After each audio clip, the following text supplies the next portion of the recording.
सो गीता माँ, सबसे पहले तो ये जानना चाहेंगे, आज आप शार्दुल के पॉडकास्ट पर आए हो, कितनी अनफिल्टर्ड बातें हुई है और बहुत ज़्यादा हुई है, मुझे पता नहीं क्यों। बट क्योंकि एक रैपो भी है ना शाहरुख जी के साथ, तो बात करने में झिझक नहीं है।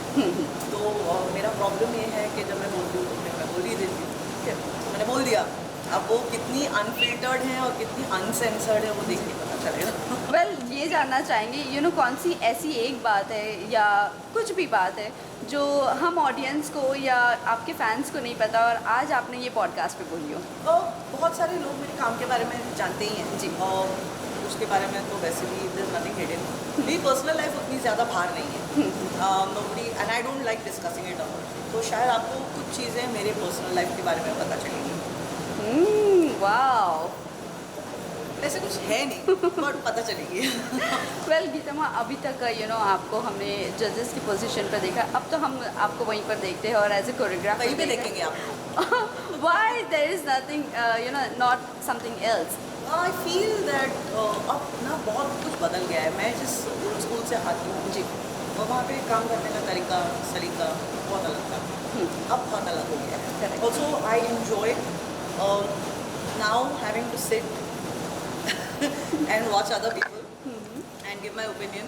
और उसमें मुझे ऐसा नहीं है कि वहाँ पे काम नहीं है, वो काम ही है। कितना बोलना है, कितना नहीं बोलना है, किसका दिल दुखाना है और नहीं दुखाना है, वो काम है। राइट। बिकॉज आप कुछ भी कह जाते हो और अगर आप इम्पैक्टफुल नहीं है किसी की ज़िंदगी में अच्छी तरह से, then that can turn around and become quite हानिकारक। Well, that's work. Well if I am not wrong, ये आपका शायद से फर्स्ट पॉडकास्ट होगा या सेकंड पॉडकास्ट होगा? सेकेंड आई थिंक मनीष के साथ मैंने पहले Yes. किया था। मैं कम जाती हूँ इन चीज़ों के लिए। Why you don't talk about your personal life or your क्या जानना है मेरे बारे में? वैसे भी मैं समझती हूँ मेरे काम के बारे में अगर लोग देखते हैं और सराहते हैं तो वो मेरे लिए काफ़ी है। I been on television from 2008 I think and I have been loved, I have been humbled with the love I have got.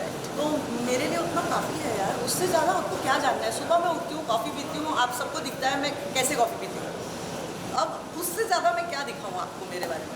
There has to be something interesting. मुझे ऐसा लगता है कि कोई इंटरेस्टिंग चीज़ें अगर आप दिखा दें किसी को तो फिर देखने में मज़ा आता है। मैं अभी सब्जियां काट रही हूँ मेरे घर में या खाना पका रही हूँ या झाड़ू मार रही हूँ, उससे आपको क्या लेना देना है? बट मैम, आप अभी जिस तरह कह रहे हो, कितने ऐसे सेलिब्रिटीज़ हैं जो कहते हैं हमारी पर्सनल लाइफ डिस्क्लोज नहीं करनी है या नहीं बताना है, बट ऑन अदर हैंड हम देख रहे हैं कि उनके ब्लॉग्स चल रहे हैं जहाँ पर वो खुद ही रिवील कर रहे हैं, बट जब मीडिया कवर करती है तो उनके ऊपर पॉइंट आउट किया जाता है। व्हाट यू हैव टू से? I think it's double standards. I think either you keep your personal life by itself quiet and keep it the way it is. I've always disengaged. I've never encouraged anyone to come कि मेरे घर में shoot करो। Yeah. या even when my mom was alive, a lot of people used to say कि उनके साथ एक इंटरव्यू करना है, how do you spend your day at home with her? मुझे लगता है क्यों आपको इंटरेस्ट है कि मैं अपने एक कोई चीज़ प्राइवेट रहे। And if you set that and you feel like that then you should stick with it. Correct. तो एट द मोस्ट मैं आपको दिखा सकती हूँ कि मैं सुबह सुबह क्या करती हूँ, मैं अपनी कॉफ़ी कैसे पीती हूँ, क्या करती हूँ। उतना डीप में जाना नहीं चाहती। उतना किसी को देखना भी नहीं चाहिए। Some things are very important, क्योंकि मुझे लगता है कि ये जो है ना फेम, आप लोग जो शूट कर रहे हैं, मिल रहे हैं, ये बहुत शॉर्ट लिव्ड है। कल को आपको मुझ में इंटरेस्ट नहीं रहेगा तो फिर मैं क्या करूँ? राइट। तो बेटर है कि मैं उतना ही दिखूँ जितना ज़रूरत है। आपको भी अच्छा लगेगा, आप अगली बार मुझे कभी देखोगे और अगर बहुत टाइम बीत गया है या समय बीत गया है तो आपको भी इंटरेस्ट रहेगा कि आप मिलो, जानो कुछ कि क्या चल रहा है काम के बारे में, and it will be interesting. Right. अगर आप मुझे रोज़ देखोगे, आप मैं रोज़ जिम जा रही हूँ या नहीं जा रही हूँ, क्या कपड़े पहन रही हूँ, तो फिर आपको क्या इंटरेस्ट रहेगा? So I like to keep it Some personal secret. not only personal, it's just little bit. Yeah, So, yeah. जितना I think that is the enigma of being in the limelight. And if I'm not famous tomorrow, by God's grace, I should always be there.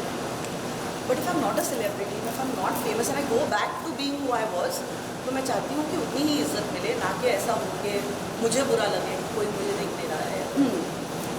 Well अभी ये जानना चाहेंगे मामा जी भी आपको यहाँ पर मिले हैं और किस तरह की उनके साथ बातचीत हुई है, क्योंकि मामा जी के साथ आप सुपर डांसर हो, उस पर आप लोगों की नोकझोंक बहुत ज़्यादा मस्त लगती थी, बट अभी मैडनेस पर वो आ रहे हैं, क्या कहना मैडनेस पे चाहिए? आ रहे हैं। परितोष का अब ऐसा है कि बहुत बिजी हो गए हैं, फिल्में कर रहे हैं। 7 तारीख को और 14 तारीख को उनकी फिल्म रिलीज़ हो गई है। एंड ये हमारी हमेशा दुआ रहती थी, जब हम एक साथ बैठते थे पहले सुपर डांसर के टाइम पे, मैं हमेशा प्रे करती थी कि यार तुम इतने बिजी हो जाओ कि मिलने का वक्त ना मिले, और आज वही हो रहा है। तो आज मैं उसको मिली हूँ, आई थिंक बहुत महीनों के बाद मिली हूँ, बिकॉज ये शूटिंग में लास्ट वो मैडनेस पे मिली थी मुझे, आज मिल रही हूँ, और शायद पता नहीं फिर जब फिल्म रिलीज़ होगी तब मिलूँगी। सो या it's become lesser, but I am just happy क्योंकि वो काम अच्छा कर रहे हैं। टेलीविज़न से फिल्म जगत में आना बहुत बड़ा मतलब अचीवमेंट होता है। I am happy for him and I will always be happy. पर लास्टली जाते जाते फैंस एंड व्यूअर्स को आप क्या कहना चाहोगे? प्यार करते रहिए और प्यार जताते रहिए। जो घर पे बैठ के लोगों को ट्रोल करते हैं प्लीज़ मत करो यार, बहुत अजीब सा लगता है। Don't do that, because I think everyone is trying to make a buck somewhere और द अदर। एंड वो मीडिया हो या पर्सनैलिटीज़ हो या सेलिब्रिटीज़ हो, सब अपने में जुटे हुए हैं, काम करने में, कुछ कमाने में, कुछ करने में। So when you bring them down it affects them morally. Let's not do that. Spread the love. Love की बहुत कमी है इस दुनिया में। थोड़ा सा प्यार जताएं, प्यार बना के रखें। Thank you so much. Thank you, God bless you.